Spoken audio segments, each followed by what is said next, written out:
We both have the important thing we need to remember. And you freaks just heard it. What is up, freaks? We have the important thing we need to remember. It's your boy Marty Bent here for another edition of Rabbit Hole Recap with our boy Matty Bent. I can't Matty Bent over here, guys. Matty Bent. I adopted Matt, changed his name to Matty, and we're here, son. We're here to talk about Bitcoin. The current price of Bitcoin is $8,064.51 according to the TFTC.io ticker. Current block height is 5,999,811, and that is the fact we were looking for.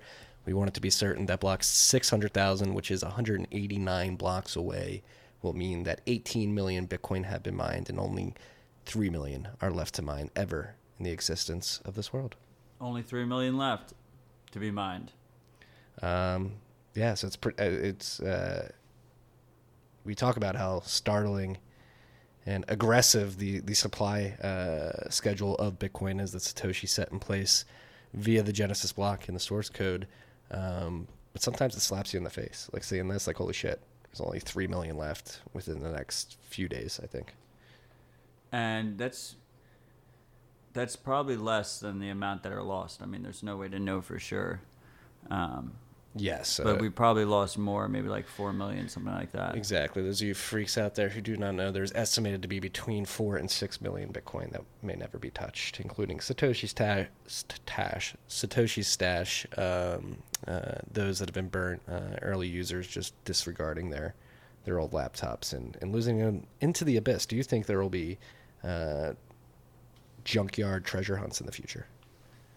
Yeah, I mean, isn't there? Who's that? There's a Bcasher. He's located somewhere in Europe. Who he bought the garbage dump. You know about this? No, I didn't hear this. He's been digging since 2013 or something, 2014, and he hasn't found it yet. There's a disposed hard drive in there somewhere with a wallet.dat file, like the old school from Core. How does he know? He knows he threw it out. He tracked down where the dump was. He tried to get it excavated, the city wouldn't let him or whatever, and he just fought a bunch of legal battles, I think. Right. And then I'm 99% sure the dude bought the landfill to get in there. Interesting. But yeah, I mean, I don't know if there's going to be any major treasure hunts unless someone wants there to be. Something like Satoshi's Treasure or something where some rich guy, or Ready Player One, some rich guy dies and his will just starts a puzzle. Who's going to do it? Be pretty fun. Would be pretty fun. If you don't want to go on crazy treasure hunts to find your Bitcoin, you can always use the Cash App. This episode of Tales from the Crypt is brought to you by the Cash App. You freaks already know all about them. Their favorite app to stack sats. Here in the States, if you want to go through the KYC route, you can do more than stack sats. You can send sats off the app to your personal wallet, from a personal wallet to the app. And I believe they're teasing. I don't know this for sure, but it looked like today on Twitter. They're teasing some new features coming out beyond Bitcoin and the Boost program. But right now they do have Bitcoin buying and selling capabilities and the Boost program to get you a personalized debit card anywhere Visa's accepted. You can go use that, and they have merchant partners in their Boost program. You put your Boost on, you go to the merchant, you shop, you save money. Maybe use that saved money to stack sats. Speaking of stacking sats, use the code STACKINGSATS. You're going to get $5 when you download the app. And $5 is going to go to our friends Al's Lacrosse in Chicago. Go to your local app store today. This episode is also brought to you by Unchained Capital. We talk a lot about multi-sig security, and Unchained offers multi-sig vaults for both individuals and businesses. Unchained's collaborative custody model is a great way to improve security, create redundancy, and reduce risk of single points of failure while also retaining control and sovereignty. We have Unchained on the list today. We got to talk about their Slip 39. That's one of the open source contributions they've been contributing to. But on top of that, Unchained also offers an integrated lending platform with its multi-sig vaults. If you need liquidity but don't want to sell your Bitcoin, friends don't let their friends sell Bitcoin. They offer easy access to loans using Bitcoin as collateral. Collateral is always stored on-chain in dedicated multi-sig addresses with the option for you to hold a key, and your Bitcoin is never rehypothecated. Again, it's never rehypothecated. Caitlin Long can sleep well knowing that Unchained is not going to rehypothecate our Bitcoin.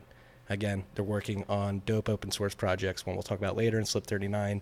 They announced some stuff about that today. Another one is Smart Custody, another project they're working on.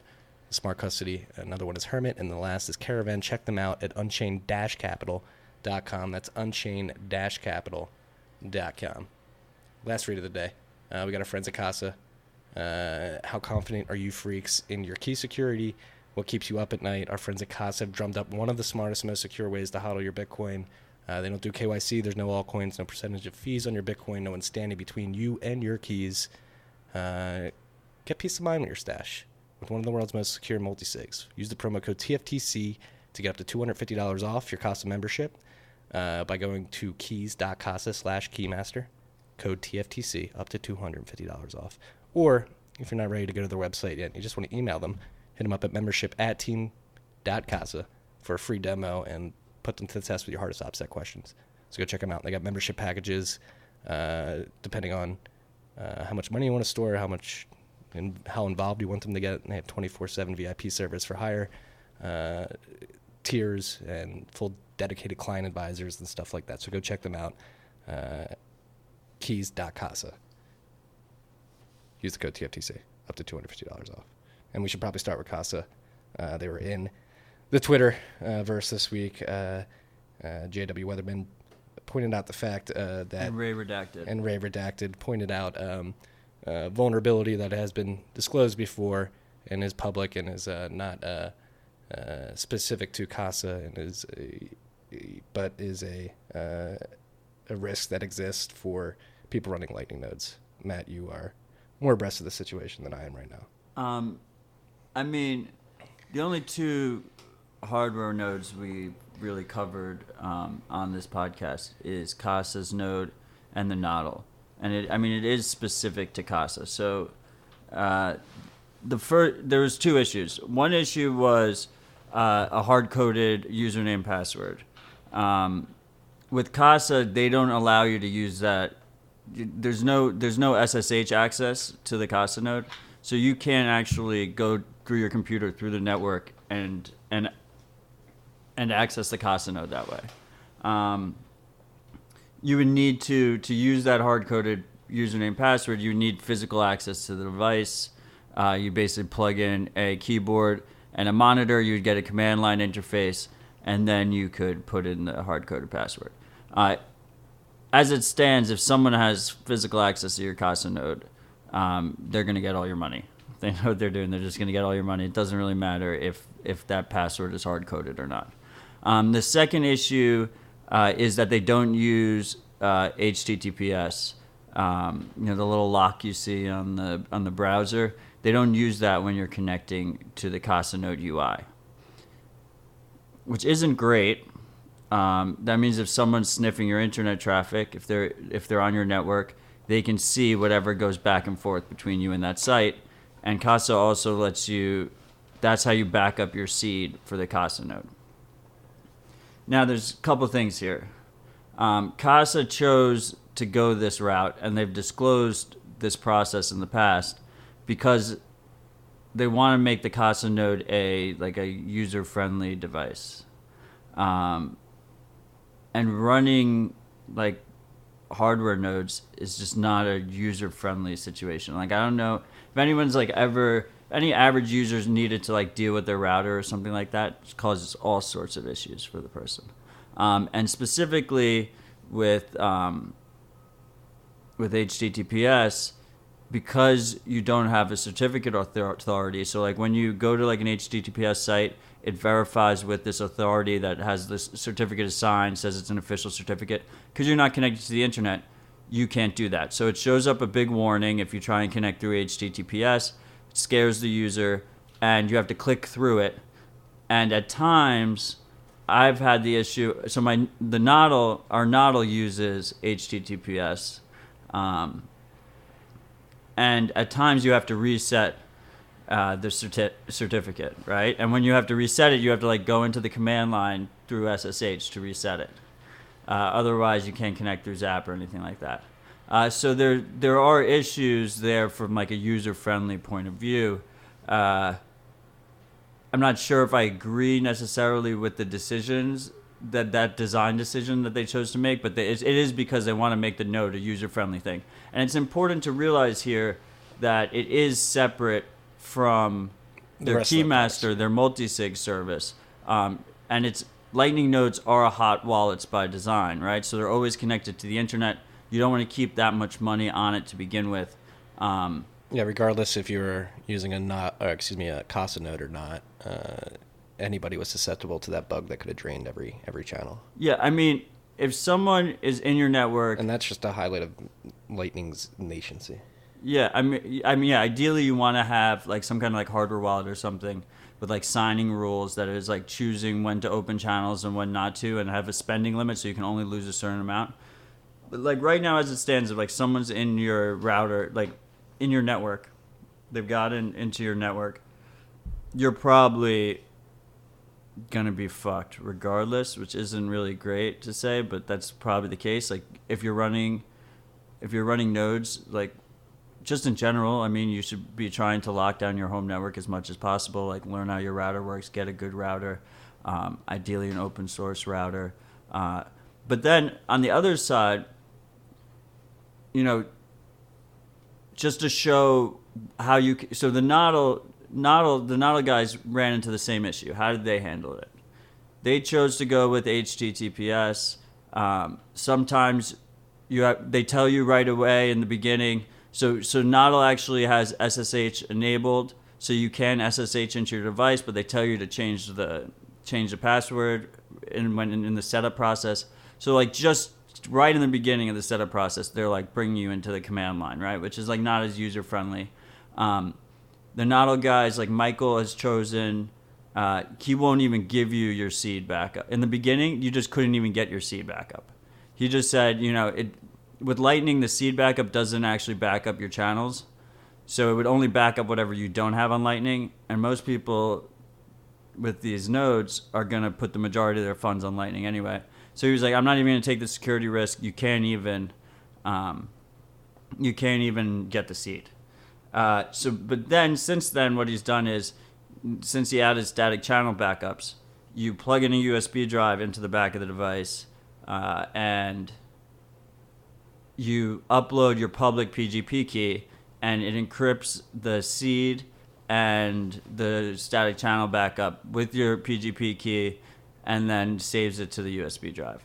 Like, that's not a very user-friendly process. I mean, it's not as hard as it might sound, so don't get scared about it. Like, I think everyone should get a Nodl. I've been very outspoken about that. But it's definitely not for mom and pop. It's not for this like mainstream user that Casa is trying to onboard with their node. And then the last thing, I mean, with the new Nodl that's coming out, the Nodl Samurai, I mean, there was a lot of questions people had about like, why is it so much more expensive than the Casa node, right? Like the Casa node's at 400, and it comes with the multi-sig, the 2 of 3 multi-sig, and the Nodl's at 840 and doesn't come with multi-sig. And it's because of design decisions like this, right? Like they take it to a whole nother level, to like this power user level, where on like that trade-off level between UX and security, they go way more to the security side, to the performance side. Stuff like the redundant SSDs, so it's automatically backed up. And one of the elements that really went unnoticed by a lot of people is that with the Nodal Samurai, I always want to call it the Nodal Dojo. I think that's what they should call it instead. But they call it the Nodal Samurai. In the Nodal Samurai, both drives are encrypted as well. So like one of the issues here is, like we were talking about earlier, if someone has physical access to your device, they can use, on the Casa, they could use that hard-coded username password to access it through command line. I mean, they could just take out the hard drive. The hard drive has everything there. It's unencrypted. So like on the Nodal Samurai, it's going to be encrypted. And Michael has some more surprises that he's thought of to try and handle these type of issues that he's gonna release. I think he's gonna announce them this weekend at LN conference in Berlin. So stay tuned for those. Some of them are pretty cool. Yeah. No, and again, I remember experimenting with the Lightning Network, and people say it's reckless for a reason. Don't put on any more money than you're willing to lose, and yeah, just be aware that this technology is in its nascent stages. Stuff like this, I mean, to expect everything to be fully fleshed out by this point, 18 months in, I think it's a little asinine, but it is getting better. Actually, you were talking about signing off via device, like offline. Justin Moon was actually showing me some cool stuff with that last night. He's working on that. Really excited for that. I'm also excited for Junction. Justin's. I'm just excited to listen to that episode. Yeah, it's crazy. You're going to learn a lot about derivation paths. I learned a lot about derivation paths last night and how they're created and how to read them. But there's one more thing I forgot to mention. If you connect to your Casa node using Tor, you don't have that issue. You don't have that data leak. So, maybe that'll be an option going forward. I know with the Nodl, they've just pushed like everything behind Tor. They just released an update, and just everything's going behind Tor. You can get the GUI and everything, like the interface, all through Tor. And right now with Casa, you can get the web interface through Tor. So if you go through Tor, you don't have that issue where if someone's sitting on your network. The question is, are they going to do anything that will what they should do is like disable the seed, disable some of the more sensitive items on the beginning setup until you get that Tor address, and then somehow disable or just like make you go through Tor going forward. I think would probably be the ideal, something like that. But we'll see. They're aware of it. They're trying to, make the right trade-off decisions there. So we'll see what they do. Yeah, I think that makes sense, actually. The solution seems to make sense. Yeah, Tor fixes a lot of issues in terms of like opening ports and certificate authorities and stuff like that. Yeah. I thought we were going to go to another negative topic. Not a negative topic, just not an upbeat topic. The child porn thing, but we'll get to that later. Real Vision. I sat down with Safety for Real Vision. Yeah, this is a very positive topic, Marty. Yes, this is a very positive topic. The porn topic was at the top of my vision for a second there. I think it's important to stack security disclosures and celebrations in the front of every episode. Yes, I agree. So I did. Some of you freaks may know I sat down with Safety for Real Vision. If you've been listening, Rabbit Hole Recap, we pumped it last week as well, but it aired today. So if you're a Real Vision subscriber, you can go watch it now. And if you are not a Real Vision subscriber, I believe it will be on YouTube in about a month. So it is not going to be behind the paywall forever. It was a great conversation. I think it's a really good synopsis of the gold standard, how a Bitcoin standard would compare to a gold standard and what we may choose in the future. It only costs $1 for 3 months. Just subscribe. Real Vision's dope. Marty and Safe are fucking awesome. It was great seeing them both up there. Yeah. And check out what else Real Vision has to offer. And then if you don't like it, cancel. It's true what they say, Matt. The camera adds 10 pounds.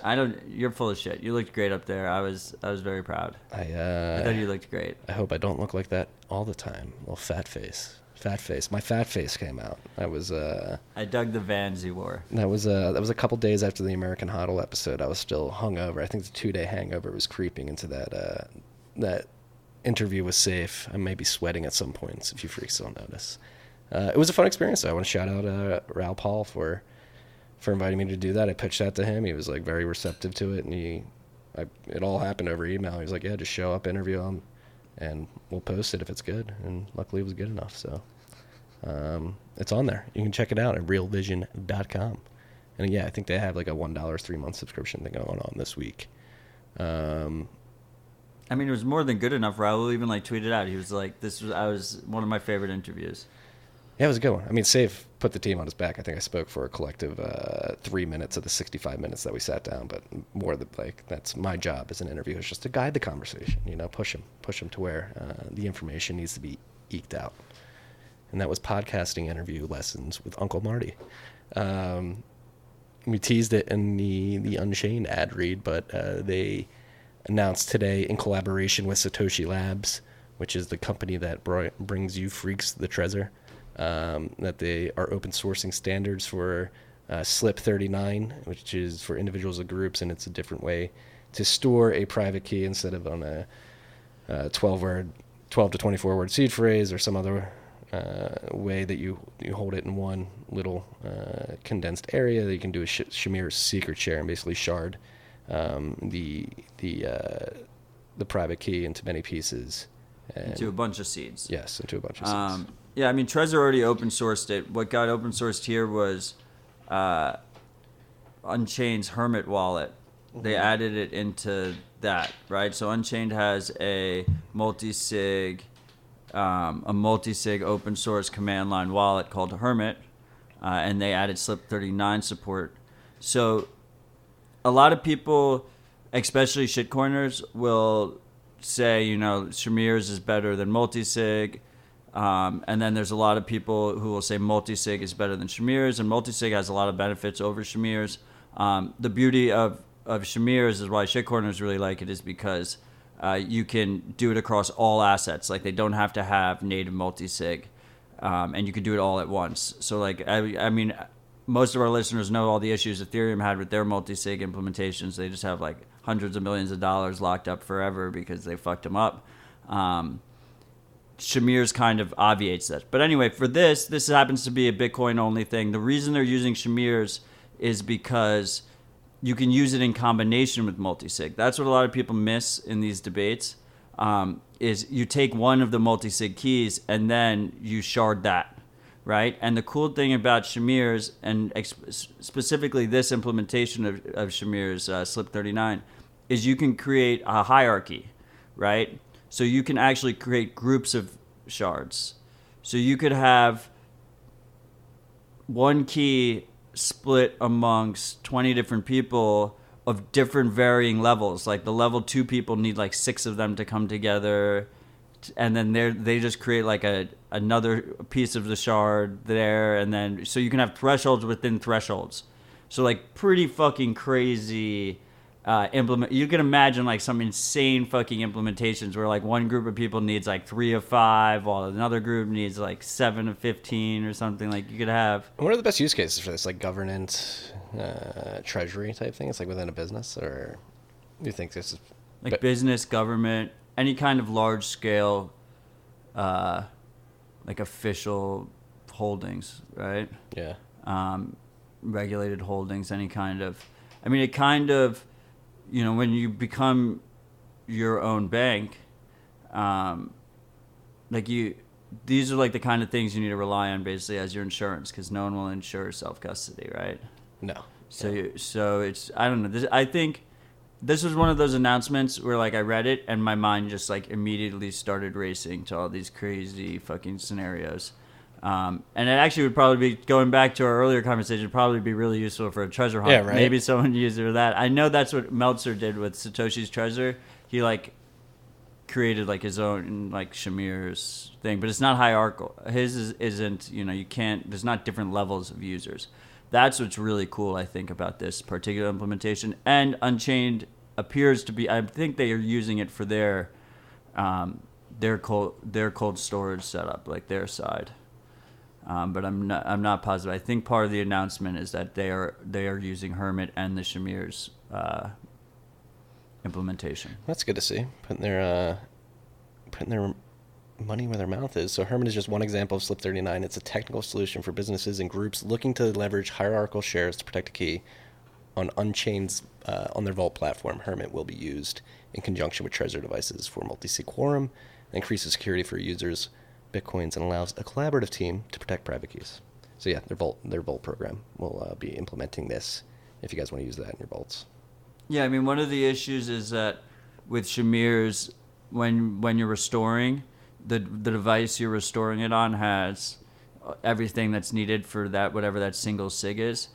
So what's cool about Trezor natively adding the Slip 39 is you can use it with the Trezor device, and like with the Trezor device, you go to one shard, you enter the seed words to that shard, and then you can unplug the Trezor, go to the next device, add the next ones, and keep going. So it's all on that one device, that you have like a relatively reasonable expectation that isn't compromised. And then even after that, it's part of a multi-sig quorum to begin with. So even if that device is compromised, you take away a lot of the negatives. By combining the two, you take away a lot of the negatives of Shamir's. Yeah, it's crazy how intricate you can get with these security setups, and all with code. It's fascinating. Yeah, exactly. It's just text. Yeah, that's pretty crazy. Yeah. No, it was, again, like my mind's just running. Like Justin ran me through some shit last night, and it's crazy how intricate you can get. I mean, that's why like Shamir's was the first. When I created Final Message, Shamir's was the first inspiration for it. You'd put like a Shamir shard in. I mean, I think it works better with the multi-sig key. But you can imagine like mixing Final Message in with this kind of shit too. It gets really exciting. You're talking to your dev, yo. Let's look at this shit, bro. I mean, look, we just set it up so it's just a text box. So like people can do like crazy fucking shit, and they just incorporate it in, you know? Yeah. I changed my mind on this topic. This is good news. This is the government at work doing good things. Oh, it's definitely good news. Yeah, the government took down a child porn website. The biggest child porn website that's ever existed, supposedly. Yes, so this is good news. It's being used as Bitcoin FUD because these idiot pedos were using Bitcoin, sending it straight from exchanges to the site, and other linked UTXOs were making it to the site as well, and they were pretty easily identifiable to the authorities. Yeah, they got tracked and eventually caught, thank God. And I guess the authorities are saying they were using the dark web and they couldn't get that. They were using Tor. Dark web's kind of like a PR term. They're using Tor. It's a private onion site, but they were paying in Bitcoin, and they said they tracked the guy using Bitcoin, and that's how they were able to catch him. So Bitcoin was actually used as the de-anonymizing force.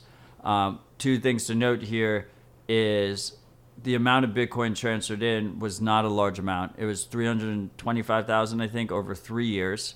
Bitcoin does on average $2 billion worth of transactions per day. So it's a small, tiny, like, let's not, pretend that this bust means like all Bitcoiners are criminals. That kind of case would lack merit. And the number two thing is, if you want to most people that were sending money to this site were sending it straight from exchange, and some of them are KYC exchanges. So like that is like trivially easy to track. Like Bitcoin privacy could be a lot better. We've said that many times here at TFTC, but these guys were sending directly from exchange. Even like the most basic thing of like sending in between wallets. Not only are they fucking monsters, but they're fucking so dumb too. Well, you can see some of them sent through mixers, and I'm assuming those guys are the ones that didn't get caught, but yeah, most of them sent from exchanges, and a lot of them were KYC. May these idiots, these assholes, these evil people burn in hell. But yeah, so that happens. I mean, Joe Weisenthal did a good job at triggering Bitcoin Twitter using this story, basically, and he makes a good point, right? Like Bitcoin, I don't think is sufficient in its current form when it comes to privacy and fungibility. We've talked about this a lot. Others would disagree. Others think that Bitcoin could survive in perpetuity with the privacy assurances that it has today. I'm not so sure. I mean, Bitcoin can be used privately today. It's just really fucking difficult, and all it takes is, there's so much nuance, all it takes is a couple mistakes. We've made massive strides. We've had Lightning, which is a huge privacy bonus on itself. And then both Samurai Whirlpool and Wasabi Wallet like barely existed. They're both very young, right? What are they, like a year old Wasabi or 2 years for Wasabi? Whirlpool's been out for less than a year, I think. I don't know. I always overestimate the amount of time. I think they both are pretty new projects. Their liquidity is still growing. One of the big things with relying on CoinJoins is that we need more people to mix. The more people that mix, the more effective the CoinJoin is. Specifically on Whirlpool, we need more liquidity. So go to what is it? Samurai.com, SamuraiWallet.com. SamuraiWallet.com, I believe. I'll look it up right now. But so like bring some liquidity to Whirlpool. Yeah, and those are solutions that exist. Yes, SamuraiWallet.com. Those are solutions that exist right now, and I wrote about it yesterday in the Bent. And it wasn't even anything that was. Actually, it wasn't yesterday. It was 2 days. Or no, it was yesterday. When did today's piece show up? But there was a good piece on Schnorr and Taproot that the BitMEX research team wrote up in May. But that resurfaced on my tweet deck a couple days ago. Read through that. If you guys want like a good explainer on Schnorr, Taproot, and how they can increase privacy, scalability, and capability, basically the ability to do more robust scripting stuff with Bitcoin. Definitely check that out. And Peter Willa actually this week, or it was last week, October 9th, he emailed the Bitcoin mailing list with some updates to the Taproot proposal. So if you are a developer who's interested in Taproot, Peter has made some changes to Taproot in particular. So we'll link to that as well. That was in Bitcoin Optech this week. Bitcoin Optech was very good this week. Subscribe. Definitely subscribe. But Peter Will, I saw on Twitter that he's not. That's funny. Like seeing the devs are the people closest to the technology are the most. I don't want to say bearish, but skeptical of Bitcoin's potential long-term success. I mean, he retweeted a response to you that Bitcoin isn't private enough. Yes, he did. Because you said Bitcoin can be used privately today, but it's difficult, and we need to improve it. And education, you said education is important. Yeah. Yeah, I mean, I think anyone who cares about privacy doesn't think Bitcoin's privacy is good enough yet. Especially, a lot of it comes down to the tools that we use around it, right? And they're developing pretty fast right now. Like stuff like we talked about last week, kycp.org, where you can check your transactions, oxt.me that powers it, which is a different blockchain explorer, blockstream.info. And all these things are brand new. All these tools, Wasabi Wallet, Samurai, Whirlpool. Well, and more importantly, I think the hardware wallets that let you sign offline, broadcast later, and do everything on device are huge, right? For leaking privacy. Yeah, I mean, just in general... Or not leaking privacy. In general, our hardware wallets have been designed in the past to use their own wallet software that was running through their servers. This is one of the things we've talked about. Like one of the biggest incentives, I think, for people to run Bitcoin full nodes going forward is going to be better privacy. So if the average user is using a hardware wallet to store their Bitcoin, you should use a full node to receive. And you need to use a full node to receive if you want to use it as privately as possible. So the question becomes, how do you use your hardware wallet with your full node? And that was never an easy process. It's never, you have to use Electrum, you have to use, Electrum X with Electrum or Electrum Personal Server or Electris or something. And it's a complicated process for the average user. It's recently gotten easier because of Wasabi's hardware wallet integration. And it will only get easier going forward now that we have Bitcoin Core with HWI.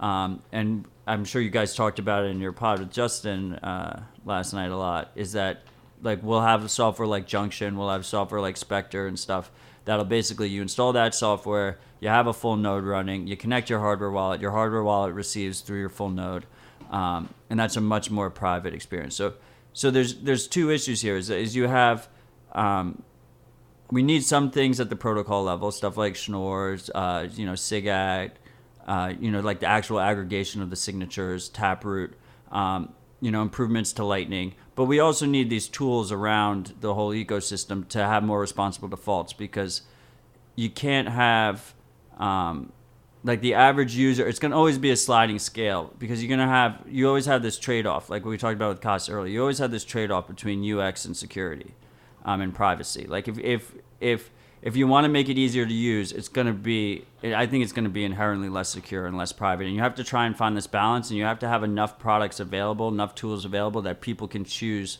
where on that trade-off they want to be at any given time. And like even today, Green Wallet, I think yesterday announced that they're including Tor in the app. You don't need it as a separate app in both their Android app and the iPhone app.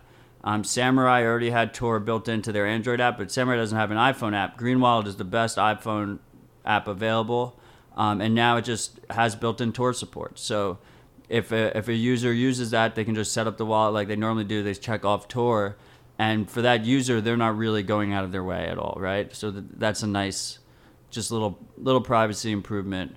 You're not running it on your own node, but you can also connect to your own node through Tor. Especially if you use AB Core, it's really easy. So you could actually have two Android phones, one running the node and one connecting back to it through Tor. Slowly but surely. Again, it's not perfect right now. And anybody who expects perfection from Bitcoin, the system, and the ecosystem at this point, I would just venture to say, hey, come on, give it some time. 11 years in, I think we've done a pretty good job of getting the network to this point, and as you just described, it feels like we're hitting I don't want to say breakaway, but we're definitely hitting a point at which the pain points are obvious and people are working on them. Yeah, and I mean, even on a bigger overarching theme, there's this major trade-off here between privacy and transparency, right? Between auditability, being able to actually know the supply of Bitcoin, actually know that the system is secure, that the hard cap is being held. And if you just talk to a pure privacy person, they will say, everything should be masked, encrypt everything. You can't audit the supply, you can't see transaction amounts, you can't see where you're sending to. Then you're talking to an economics person, and they'll just be like, it should just be completely open, as transparent as possible. Like fuck private sending. And the balance is somewhere in the middle, because at the end of the day, Bitcoin users need to be able to spend it. Otherwise, it's not censorship resistant. But you need to be able to verify it. Otherwise, it'll never have any kind of real value accrual, right? And if you don't have value, you don't have liquidity, you don't have security, you don't have people paying the miners, and you don't have censorship resistance either, right? So there's like this trade-off scale that we have to run here in this overarching discussion at the same exact time.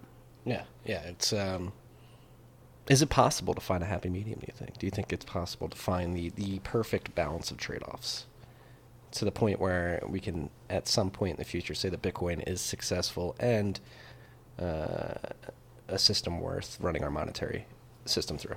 Well, I mean, I think perfect is impossible, but I think we can hit good enough. Yeah. As a lot of things in life, And like the fact that we're having these discussions, I think is a good thing as well. Like the fact that people are throwing their hands up. Yes, I do think you can't attack people personally and or too aggressively sometimes, or in certain situations. But I do think that people are hyper focused and hyper aware of these pain points, and trying to get people to work on them is important. People care. That's what I'm trying to get at here, is that it's not, I don't see any complacency out there right now. Yeah, I mean, for a long time, we got stymied by the whole block size debate and stuff, right? So I feel like the new focus, there's very much a renewed focus on privacy in the Bitcoin industry, and I fucking love to see it. So yeah, let's go. And then speaking of let's go, slowly but surely, Satoshi's added to the Oxford Dictionary this week. The Sats are officially in the dictionary, freaks. I don't know if it was us. We've made it. Sats got added to the Oxford English Dictionary before they got added to Lolly. Alex, if you're listening, that was a subtle burn. Subtle burn. A subtle burn, a subtle nudge. Sure, just bring on Sats. Just put an option. Just give it an option. Yeah. Cash App, you too. Yeah, just let's get a toggle. Jack, you're listening. Bull Bitcoin hasn't added it yet. They said they were going to. Green Wallet added it. Samurai has it.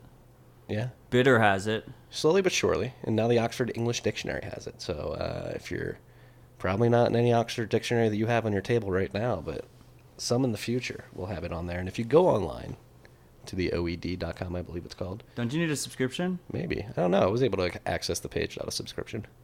Maybe because it's a new word, you get it for free without the paywall. Better hurry up and go check the definition before they paywall that shit. One thing is, I prefer Sat or Sats over Satoshi. Yes, I don't want too much, too overt of an homage, right? Yeah, and it's just longer, and it's just... Yeah, I don't know. It's confusing. I think it's got a nice ring to it, just Sats. Sat, let me send you a Sat. Sat, close enough. One syllable, yeah, Satoshi, 3. So wake me up when the Oxford English Dictionary actually puts Sats in. All right, I'm going to come in your room. Yeah. Matt, wake up. Matty Bent. This is some good news as well. LND version 0.8.0 was released. And this actually was a cause of some consternation. Nicolas Doré was about to rage quit LND because of something about channel backups, right? I mean, no, it was the way they handle the upgrade process. Yes. Is you have to revert back to the previous stable version before you move up. I think it was a half in jest because Rockstar responded on it, also on the BTC Pay team. He's like, "Don't worry, I'll handle LND," or something. So I think it was just more of a joke. But I think they made some changes based off of that feedback.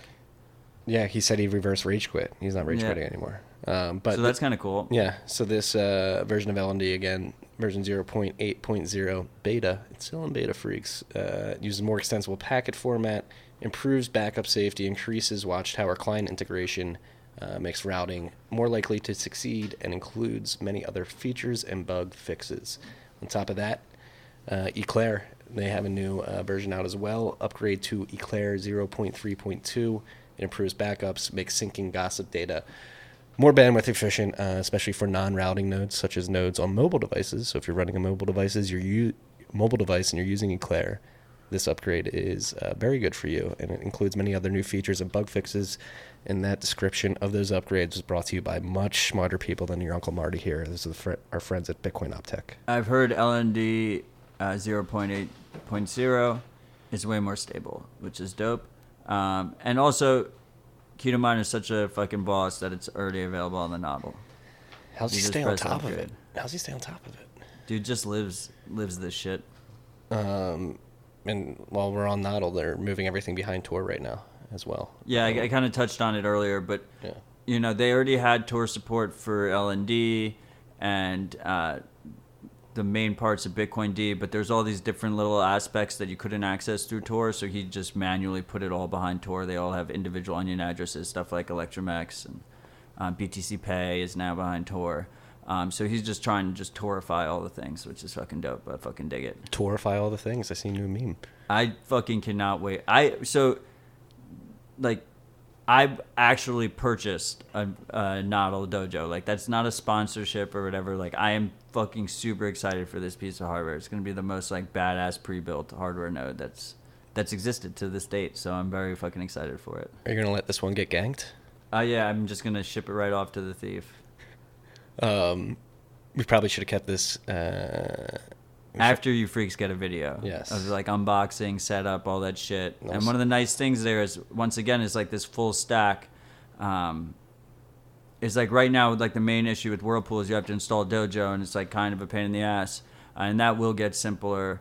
And it is really cool that you can install it separate of an actual hardware node. Like, you can get the whole software stack without actually getting a node. You can just use your own hardware, which is... in terms of the security usability, it's always, better to build it yourself. But that's the hardest part. But with the Nodl Dojo, you have it.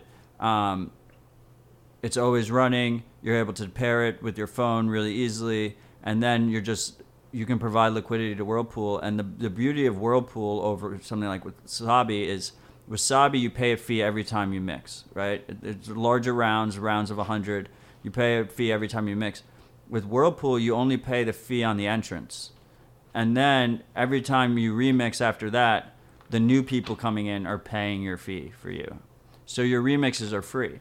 So, like, if you're a good Bitcoiner, like, you should be putting liquidity into Whirlpool, and you can just leave it there, just remixing. It doesn't cost you any more money, and you're just helping out Bitcoiners who need better privacy, right? But with Wasabi, if you keep it running, you're paying a fee every time.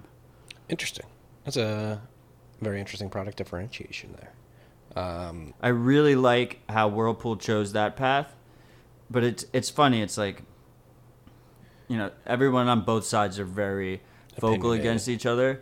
But, like, I wish there was like so, like, with Wasabi, what I like is the way they handle their light client mode. They serve basically neutrino filters, even though neutrino isn't merged yet into Core. They serve their own neutrino filters through Tor, and then you pull blocks from individual nodes, like random nodes. And if you hook up your own node, you pull the block from your own node. With Samurai, when you do light mode, you connect through Tor, but it's like you connect through Tor, it's like an Electrum connection. So they just get your public key. They technically know all of your inputs if they're, like, logging it. They at least know it's connected to each other, right? They don't know your IP or anything. Which is why it's really important to use, if you're going to use Whirlpool, it's important to use it with Dojo and with your own node. And then the other thing I like about Wasabi is, like, the hardware wallet integration is really fucking slick. So it'd be nice if we could just put all three of those things into one wallet, right? Like the nice light client mode plus hardware wallet integration plus Whirlpool's actual implementation, like the way they set it up. Yeah, and the lower denominations would be good too. Yeah, they have 3 pools, lower denominations. The smallest one is 0.01. So right now that's like $80. That's a really nice low denomination. They have their post-spend tools. So you can send a coin join on the way out as well. It's it all runs through the phone app, which is just like such a slick way of handling it, you know? So I think if we can combine all these things, it'd be really fucking dope. And we're close, you know, that it'll come in time. Like I'm just very optimistic in terms of that. But mix your coins. People need liquidity, guys. Help with the liquidity. It's important. It's imperative. And I agree. Things are getting better slowly but surely. No, it is beautiful to see. And things are getting quiet here. It's like the price. We've been going sideways for quite a while now, it seems. Sideways to down since mid-June, obviously. And I don't know. It feels quiet. It's been harder. Again, I've said this many times, but it's one of those weeks, one of those couple week stretches where it's been a bit harder to write the bent, to think of some content. Been writing more about history and stuff like that recently, and pulling some old blog posts. But it feels like things are quiet. At least just from observation. Maybe I'm just getting too used to this shit. Just waiting for the next drama to drop. Yeah. The drama's the next fight. It's all shifting towards geopolitics right now. I was actually kind of talking to Joe about this at Beefsteak. Joe Weisenthal, who's at the Beefsteak. Beefsteak was great. That was on Friday. Shout out to Beefsteaks everywhere. Shout out to Beefsteak Josh. Hey, and shout out to you Beefcakes out there too. He makes the best steak ever. It's fucking delicious. I went to the one in San Francisco. You went to the one in San Francisco with me. Did you go to the previous one you had in New York? I did not make that one. Yeah, I missed that one too. But anyway, we went to the Beefsteak. It was great. I was talking to Joe, and he was like, it just feels like a lot of people have too much time on their hands on Bitcoin Twitter. I was like, well, first of all, just people on Twitter inherently have too much time in their hands. That's why you're on Twitter, right? A lot of the time. It's just like you're procrastinating. And I think the second thing is like we all came out of the woodwork for the scaling debate. And there was like plenty to argue about all the time. So we argued about that. Then the shitcoin boom happened. So we were arguing about the shitcoin boom, right? And now the shitcoins are all down to zero. Bitcoin's trudging along. We're hitting new mining all-time highs, right? There's like very little controversy in the Bitcoin space. So we're all just like, what the fuck now? What do we do? And that's why I think like there's a lot of friendly fire and stuff that happens, just like swipes and shit like that. Everybody's just like easily triggered. Yeah. A lot of friendly fire out there. And bored. Hey, put down your guns. I'm not saying... Don't put down your guns. Don't put down your... Shoot Marty. Don't shoot me. Don't. Just be nice. Hold the door. Just hold the door. Just try to be nicer. Actually, I'm not going to fucking lecture anybody. Do whatever the fuck you want. This is something we probably should have mentioned with the L&D and Eclair version upgrades. Electrum came out of the woodwork. This was actually something, probably the most newsworthy thing in my mind in the Bitcoin world this week. It's probably going underscored. It's something I'm actually curious to hear more people's thoughts on, because I'm not, again, a software engineering expert, but Electrum, the company that's been building wallet and server software for Bitcoiners since 2011, they definitely had their ups and downs, and people have their opinions about them, but they announced Ninja announced on Monday in my comments actually that Ninja launched the Lightning implementation, and Ninja announced that it will be Python. So there will be a Python Bitcoin implementation Lightning Network implementation released by Electrum soon. So that's 4 different languages. So it's 4 different languages. We have LND, which is Golang. We have C Lightning, which is C. And where's LND Scala? No, Eclair Scala. And now Electrum, whatever. I'm not sure what they're calling their implementation. And Lightning C is easy to remember. C Lightning's easy to remember. But yeah, so Python. And to me, just as a layman, as somebody who has a cursory knowledge of the software development world and coding languages, a lot of the functionalities on our site are built using Python. And from what I understand, Python is a very big network effect, a very powerful programming language which is pretty easy to learn as well. So, and just hearing that off the top of my head, it makes me assume that this would open up the ability for more people to build on top of Lightning. But there have been people hopping in my mentions saying that if they were to make a Lightning Network implementation, they would not use Python as language. I think mainly because it's not static or as well tested as others. I mean, people have very strong opinions about languages. I think the coolest part about this is that it's the first wallet. First of all, it's the first wallet that predated Lightning that added Lightning support. And they did it like whole hog by like creating their own implementation. They didn't just add someone else's. Right. And then the second thing is it's the first wallet that supports hardware wallets for opening and closing channels.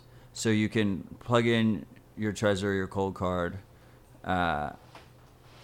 You can open a channel with it, and then when you close the channel, it'll close back to your hardware wallet. That's pretty badass.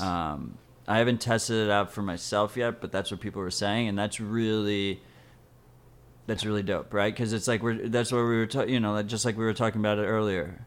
Like if the more funds we can have on hardware wallets instead of on hot devices would be the ideal, obviously. Yeah. Did they say when they're going to launch this? I don't know. Honestly, I was ready to be done with Electrum, so right. So that's the other like. So I probably am done with them to begin with.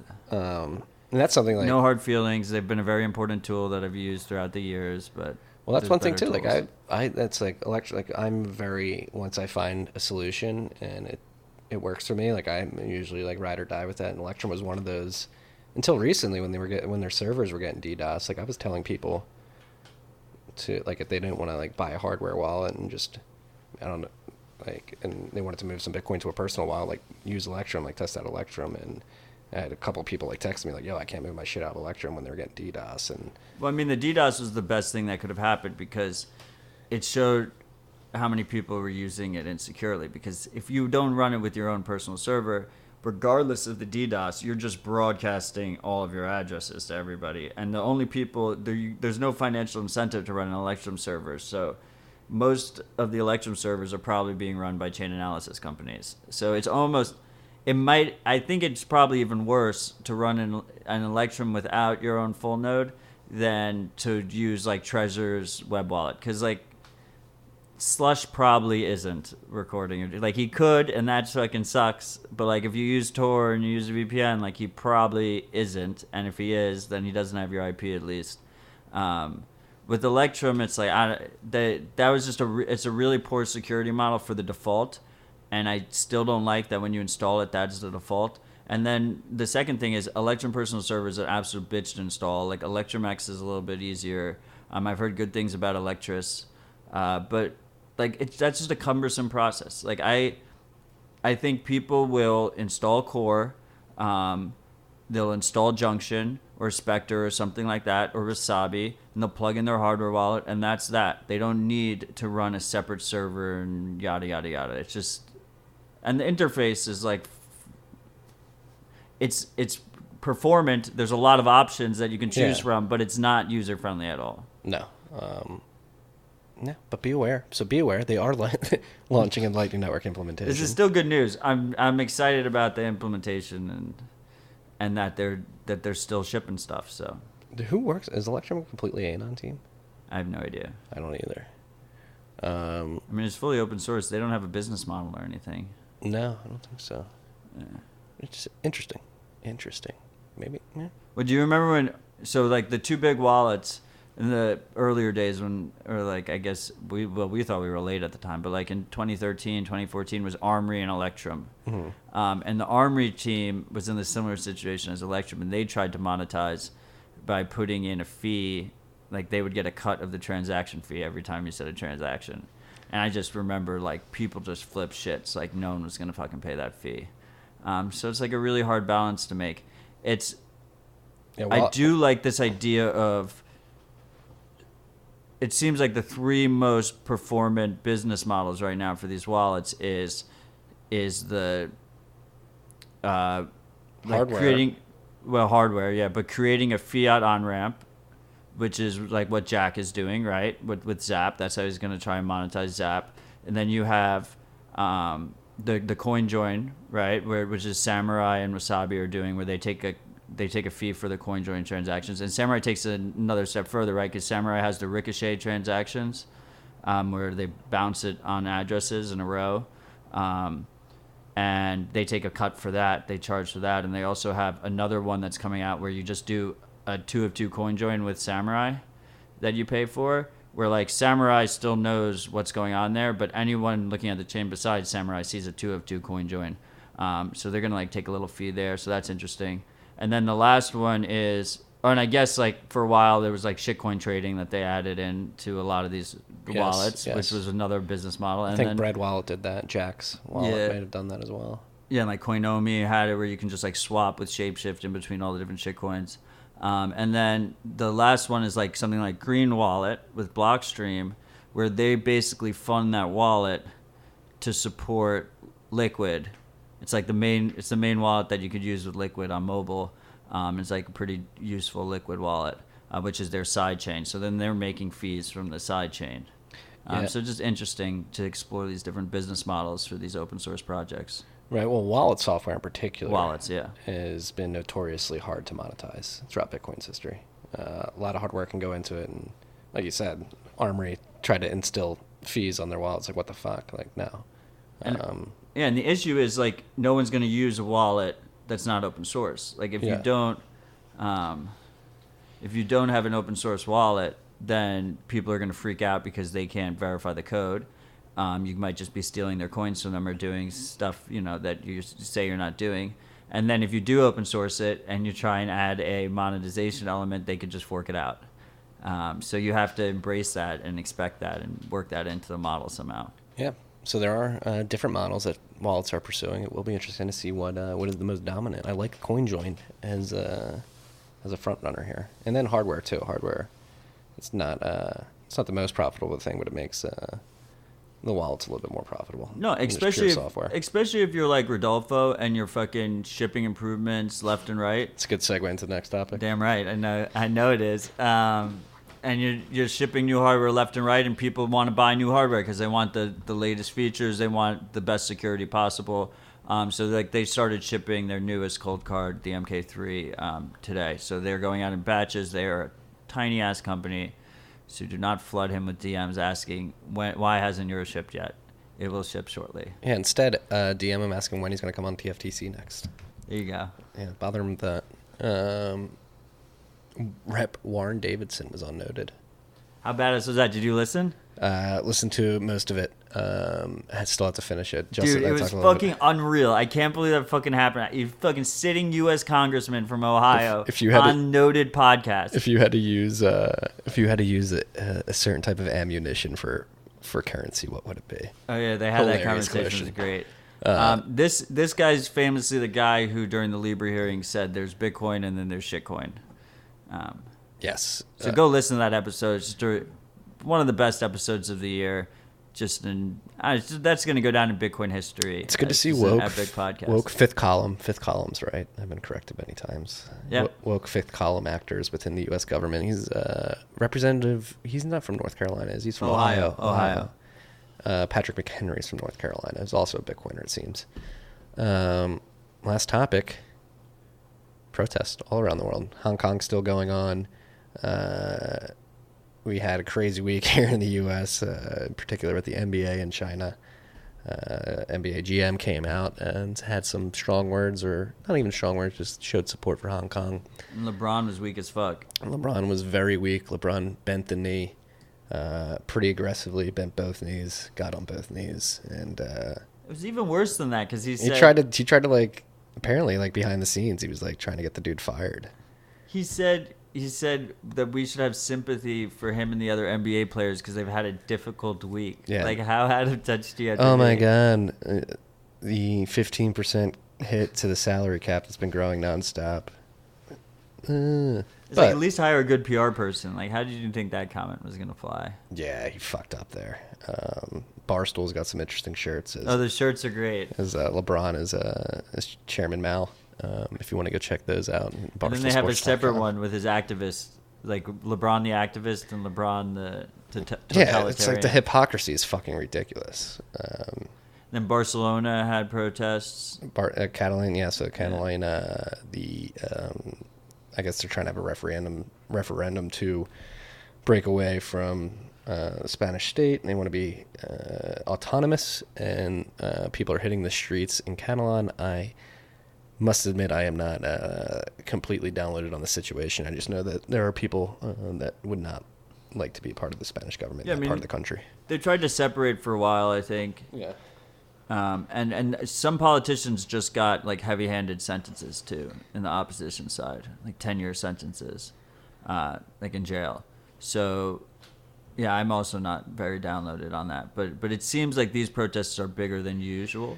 And then there's the one with the farmers. Where is that? Is that in Norway or something? No, that was in France. Is that northern France? Oh, no. You're thinking so Netherlands, there was a farmers. Yes, the Netherlands. It was like yesterday. They were just like filled up the highways. I know they did it a couple weeks ago. I didn't know yesterday. I think they're still doing it, I'm thinking of the firefighters in France joining the Yellow Vest, and the firefighters and the Macron thugs got into it this week as well. So, yeah, there's a... I mean, are we just highlighting shit that happens all the time? I don't know. Venezuela got added to the Human Rights Foundation today or something. The UN Human Rights Council. Really? Not the Human Rights Foundation. Sorry, guys. How ridiculous is it? I think like that's the one that's all corrupted. It's got. I mean, the UN's corrupt in general, but it's got like Syria on it and other shit. Yeah, they're all fucked. Screw the. What the fuck do those things? What does the UN do? Imagine having a Human Rights Council and fucking putting Venezuela in it and like going to work every day and actually thinking your organization was useful. Saudi Arabia and Qatar on it, and like it doesn't mean shit. Fuck. Shake my head. We don't need these non-elected officials, or are they elected officials? The UN's like nobody elects anybody to the UN directly from states. Like, no, they get nominated, right? Yeah, the UN ambassador gets chosen by the executive. Fuck the UN. Not a big fan. What has it done for me lately? I don't. Does the Bitcoin fix this? The only thing the UN does is fucking create insane traffic in the city for like 2 weeks of a year. It's fucking annoying. Well, I feel that as a New Yorker. I feel that. What are we riffing? Are we just riffing on New York traffic? You brought up the medallions last week, didn't you? Yeah, I did bring up the medallions and declining New York City real estate demand. Yeah.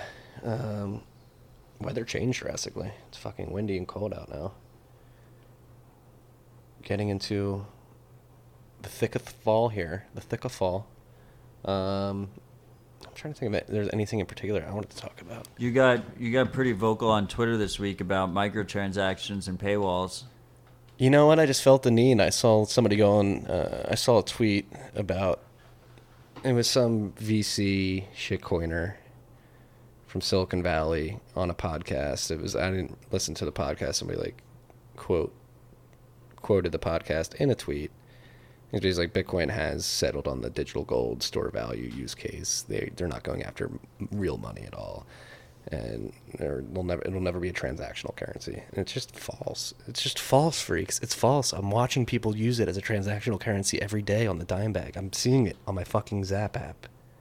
You can't lie. You can't tell me people aren't using this shit for transactions. I can see it.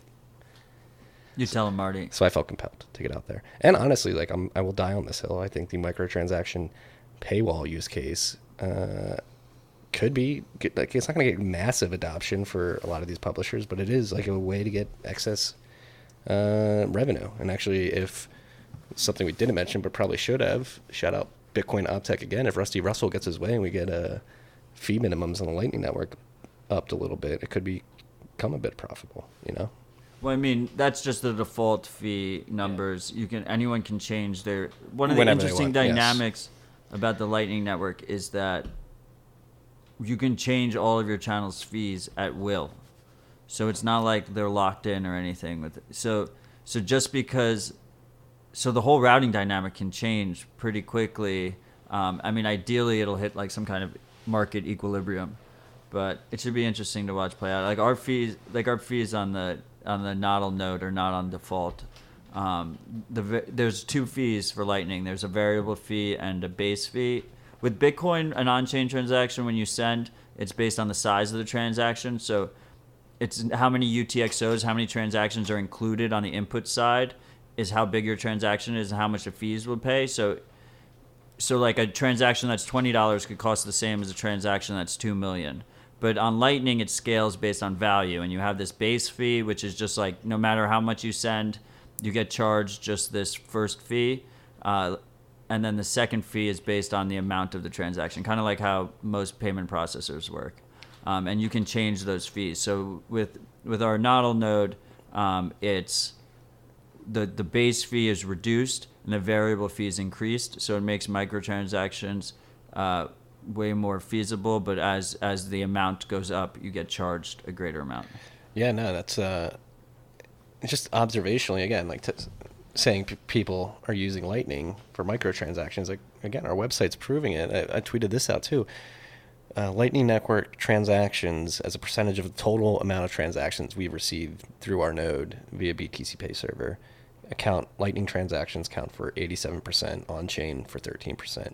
Of the total value we've raised via the website, via our BTC Pay server, the value is only 9%. So it's 13% of the total transactions make up 91% of the value.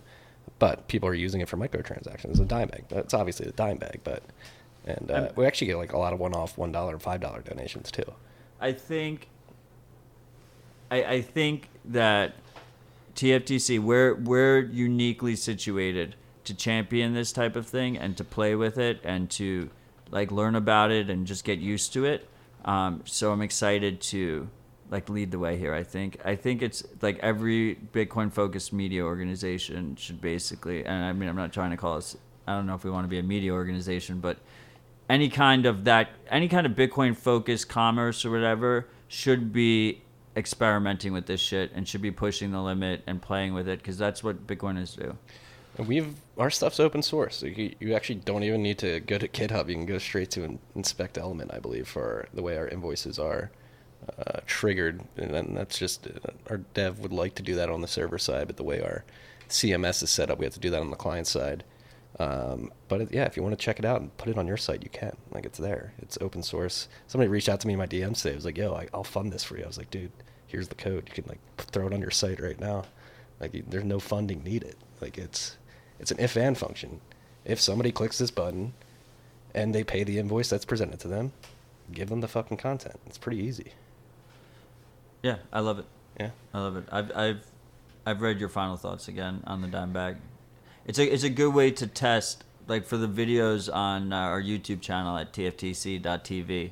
I always use it as my, like, if I need to showcase sending a transaction, I always use it. Thank you. So it's a great way to test.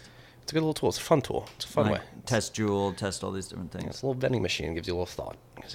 My crazy thoughts. I have a lot of crazy thoughts. You can find them at tftc.io/dime-bag. Matt's pointing at me. There's two other things. So Lightning Conference Berlin is going on right now, the first ever Lightning Conference. Super bummed that neither of us are there right now. Just going over this weekend. It's just an insane lineup of people. The live stream is going to be online. Do we know the website? I don't know the website. You can Google it. Maybe we'll put it in the show notes.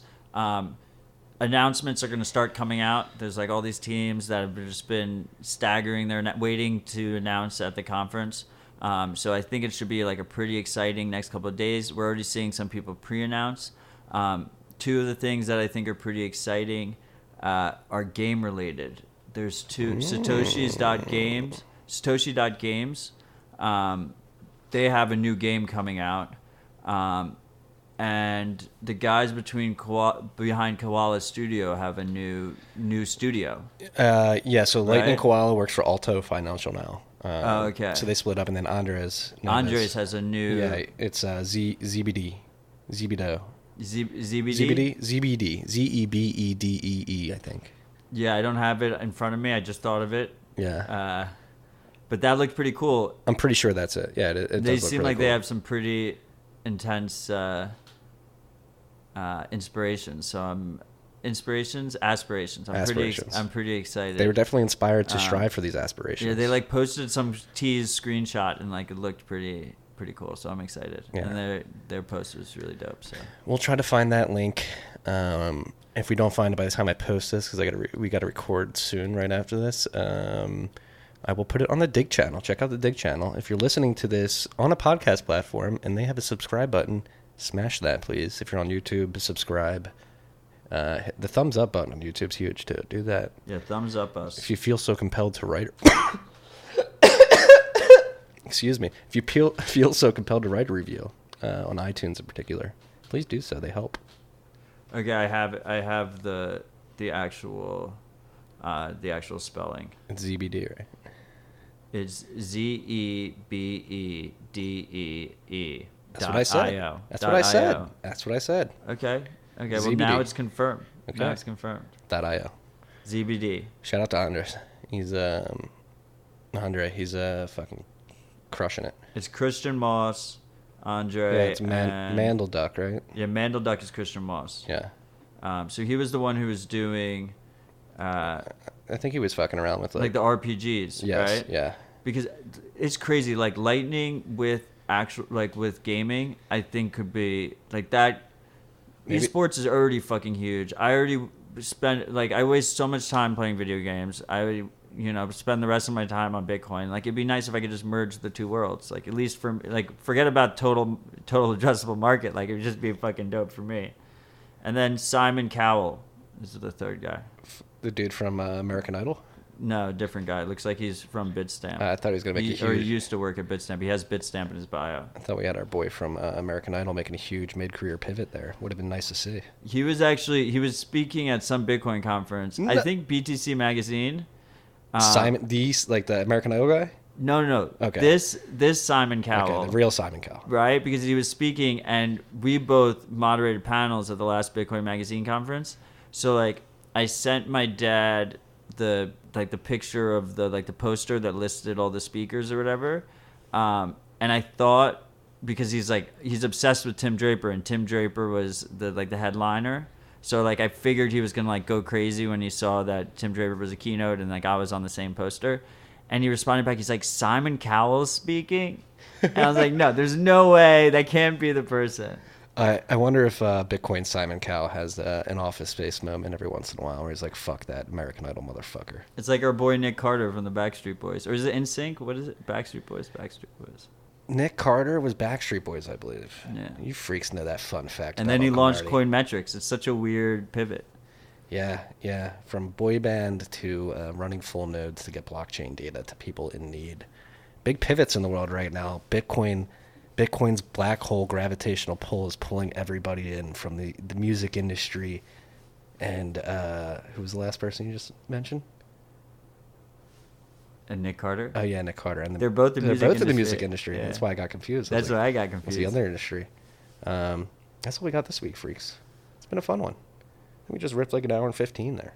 Fuck yes. Stay humble, stack sats. Peace and love.